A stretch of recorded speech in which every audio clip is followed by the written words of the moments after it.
Hello students, welcome to your own channel and again अगर आप लोगों ने सब्सक्राइब नहीं किया है तो subscribe it, hit the bell icon and share as much as you can.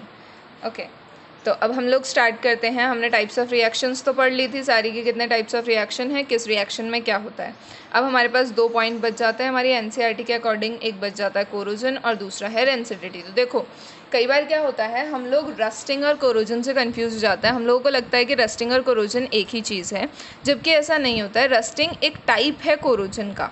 कैसे, वो समझो। देखो कोरोजन क्या होता है, किसी भी मेटेलिक सब्सटेंस की शाइन कम हो जाना और उस पर किसी भी कलर की कोटिंग आ जाना, वो क्या कहलाता है, कोरोजन कहलाता है। ये हर मेटल के केस में अलग अलग होता है। जैसे अगर हम लोग सिल्वर देखते हैं, हमारे घर में सिल्वर के ज्वेलरी वगैरह होती है, तो वो कुछ टाइम बाद में ब्लैकिश हो जाती है। वो क्यों हो जाती है? क्योंकि उसका कोरोजन हो जाता है, वो टर्निश्ड हो जाती है, ठीक है, डल हो जाता है, उसका शाइन ख़त्म हो जाता है, तो वो क्या कहलाता है, कोरोजन कहलाता है। हमारे घर में कॉपर वगैरह के बर्तन होते हैं, तो उनके ऊपर एक ग्रीन कलर की सी कोटिंग आ जाती है। वो ग्रीन कलर की कोटिंग भी किसके वजह से होती है? कोरोजन के वजह से होती है, ठीक है। तो ये सब रस्टिंग नहीं है। ये सिल्वर पे ब्लैकिश लेयर आना, कॉपर पे ग्रीन लेयर आना, ये सब कोरोजन नहीं है, रस्टिंग नहीं है। रस्टिंग क्या होगी कि हमारे पास कोई आयरन है, आयरन का कोई आर्टिकल है, उस आयरन के आर्टिकल पे रेडिश ब्राउन कलर की कोई कोटिंग हो जाना, वो क्या कहलाता है? Rusting of iron. रस्टिंग सिर्फ किससे रिलेटेड है? आयरन से रिलेटेड है, जबकि कोरोजन किससे रिलेटेड है? हर एक मेटल से रिलेटेड है, ठीक है। आ रहा है रस्टिंग और कोरोजन में डिफरेंस समझ?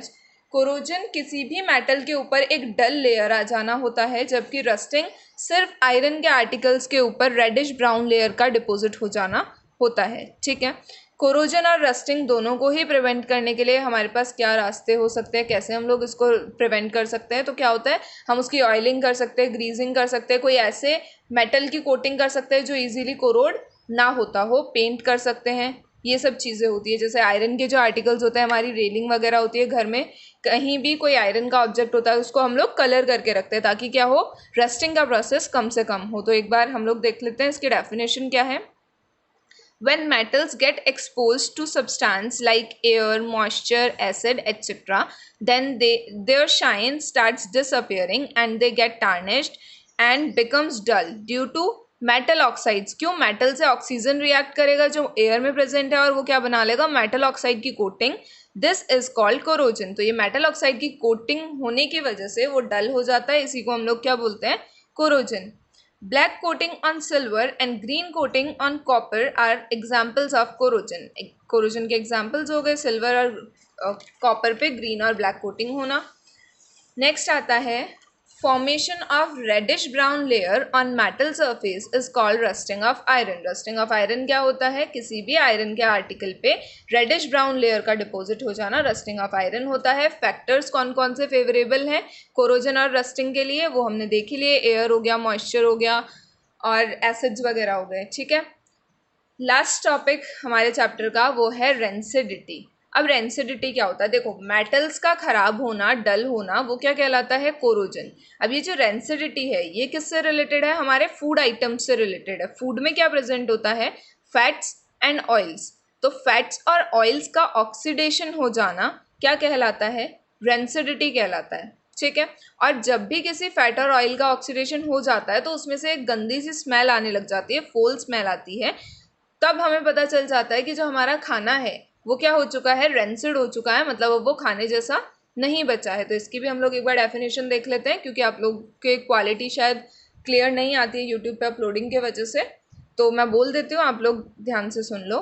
Oxidation of fats and oils is called rancidity and when fats and oil become rancid then they gives foul smell, ठीक है।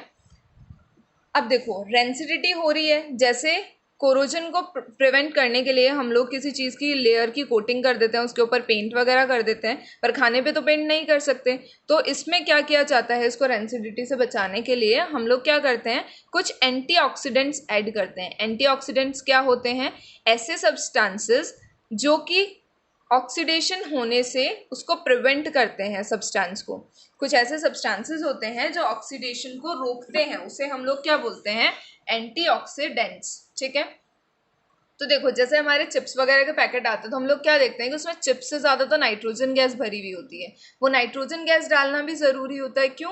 क्योंकि अगर नाइट्रोजन गैस नहीं होगी तो वो क्या हो जाएगा, ऑक्सीडेशन हो जाएगा उसका चिप्स में जो फैट्स और ऑयल्स हैं, और ऑक्सीडेशन होने पे वो जो चिप्स है वो हमारे लिए खाने लायक नहीं बचेंगी। तो इसलिए नाइट्रोजन गैस होना इंपॉर्टेंट होता है। उसमें नाइट्रोजन गैस किसकी तरह एक्ट करता है, एक एंटीऑक्सीडेंट की तरह एक्ट करता है। Usually antioxidants are used to prevent food from getting rancid.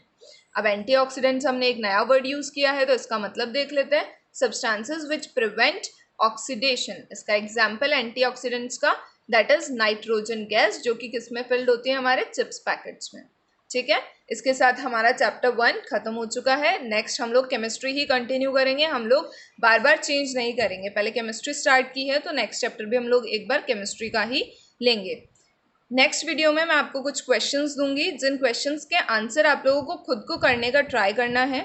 अगर कोई क्वेश्चन का आंसर आप लोगों को नहीं आता है तो आप लोग मुझे कमेंट करोगे और बताओगे कि इस क्वेश्चन का आंसर हमें नहीं आ रहा है, तो मैं फिर उसके आंसर का वीडियो आपको प्रोवाइड कर दूंगी। ठीक है, थैंक यू। अच्छे से चैप्टर को एक बार रीड करना, आपका पूरा चैप्टर अच्छे से कवर हो गया है इसमें।